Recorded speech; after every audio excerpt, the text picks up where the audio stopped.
Assalamualaikum warahmatullahi wabarakatuh. My name is Siti Farizuna binti Muhammad Ainus and my matric number is 03DDT-F1080.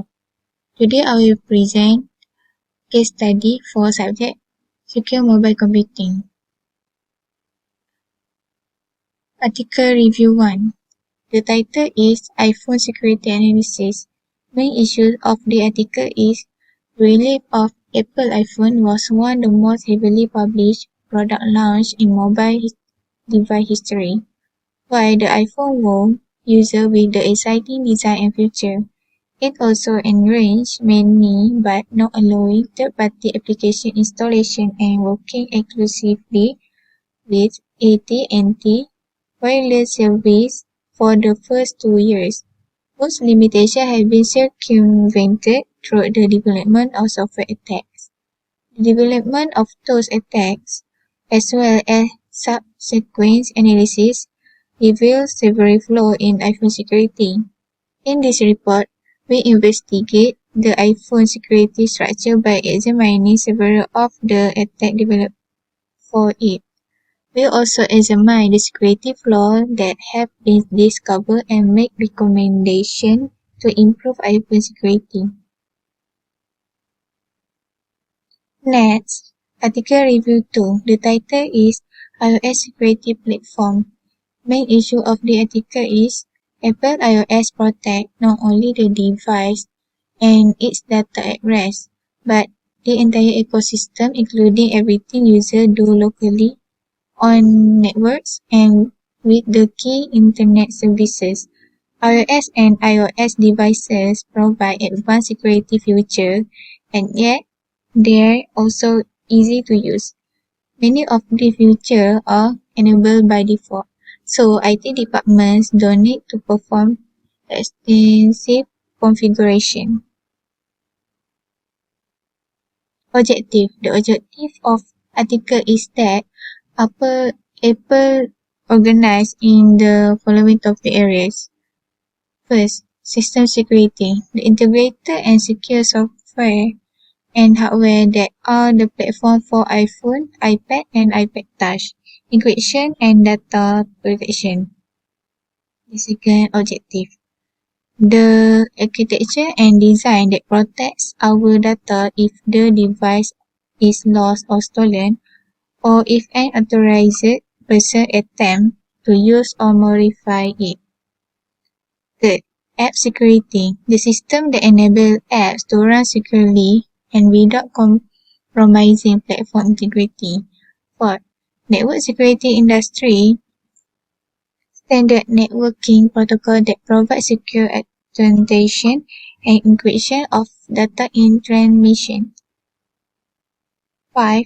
Apple Pay, Apple implementation of secure payment. 6. Internet service, Apple network-based infrastructure for messaging, snazing, and backup. 7. User password management, password restriction, and access to password for other authorized source. 8. Device control, method that allow management of iOS devices, prevent authorized use, and enable remote wipe if a device is lost or stolen. 9. Privacy controls, capabilities of iOS that can be used to control access to location services and user data. 10. Security certification and program, information of ISO certification, cryptographic validation, common certification, and commercial solution for classified SCFC. That's all from me. I will pass the presentation to the next presenter. Thank you. Assalamualaikum warahmatullahi wabarakatuh. My name is Nur Adliana Syafiqah binti Ramli, matric number 03DDT19F1071. I will explain the content of this article. Jailbreaking and unlocking new version of iPhone. Jailbreaking is a privileged escalation executed to remove software restrictions imposed by the manufacturer. Typically, it is done through a series of kernel patches. A jailbroken device permits root access within the operating system and provides the opportunity to install software not available through the App Store. Different devices and versions are exploited with a variety of tools. Apple views jailbreaking as a violation of the end-user license agreement and strongly cautions device owners from attempting to achieve root access through exploitation of vulnerabilities. Second, unlocking. Unlocking an iPhone means taking an iPhone that is locked to a specific carrier and making it usable on other carriers. A software unlock is the process by which the iPhone is modified such that baseband will accept the SIM card of any GSM carrier. This is entirely different than a jailbreak. Jailbreaking one's iPhone does not unlock it. A jailbreak is, however, required for all currently public and official software unlocks. As previously stated, Framework version 1.1.1 and baseband bootloader version 3.9 are assumed for the purpose of this project. Apple has since released firmware versions 1.1.2, 1.1.3 and 1.1.4. In addition, the baseband bootloader version in some of the new phones is 4.6.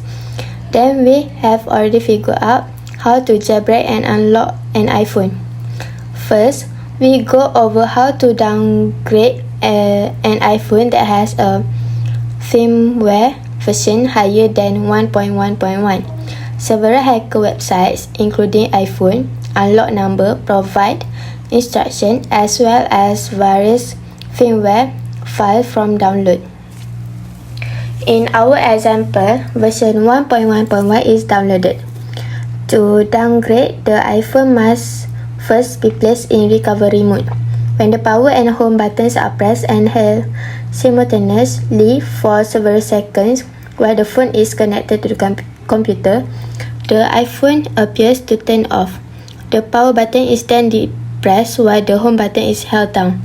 The iPhone will enter recovery mode and be detected by iTunes after a few seconds. Once in recovery mode, the version of the iPhone to be restored can be chosen. To make the iPhone's phone function, the baseband must be downgrade to a version that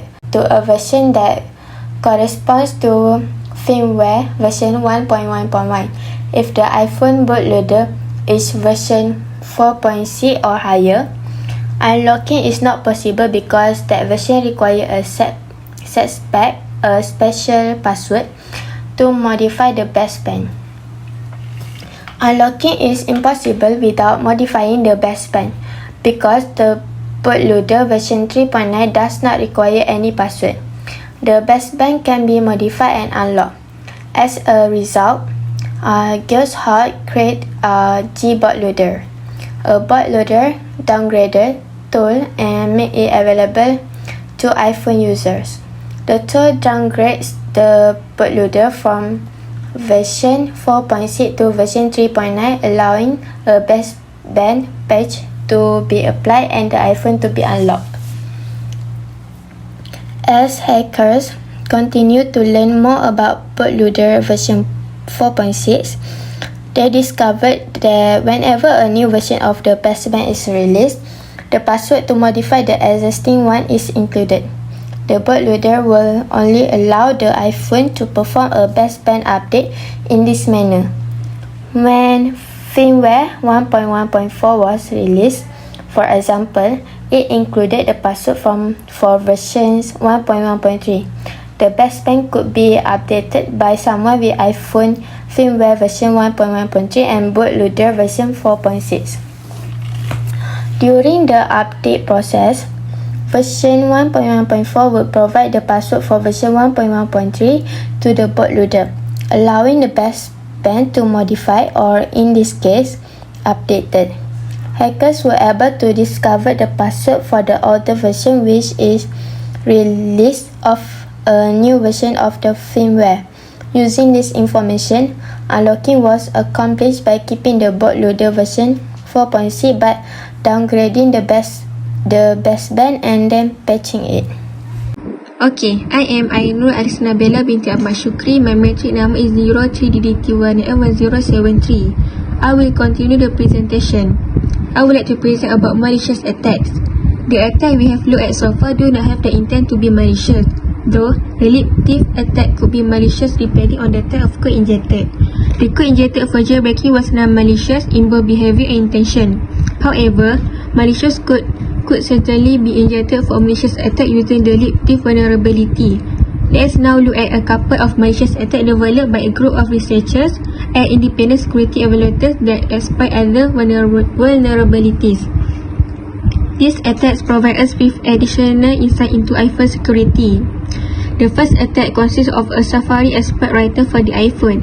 When a malicious HTML document was accessed through a mobile Safari, the iPhone was forced to connect to an outbound compromised server controlled by the attackers. The attackers were able to obtain personal data from the attacker iPhone invisibly and automatically, including contacts, call history, text messages, and voicemail. Attackers concluded that they could have obtained more personal information, such as password and emails, if they had chosen to do so. The ease with which this attack can be carried out makes it even more dangerous. An email with a link to a compromised website could be sent, and the iPhone owner could be enticed to visit it. That is all it would take to obtain all of the iPhone owner's personal information. Then we go to conclusion. We learned a lot about the iPhone security structure and vulnerabilities as a result of this research. The jailbreaking attack described here required knowledge of mobile Safari and the TIFF library vulnerabilities. The attack also required knowledge of the ARM architecture and the TIFF file format in order to create a malicious TIFF file that exploited the TIFF library's vulnerabilities. We discovered that using a vulnerable version of the TIFF library in all the iPhone models proved costly for Apple and continues to cost the company even though newer iPhone models use a more robust version of the TIFF library.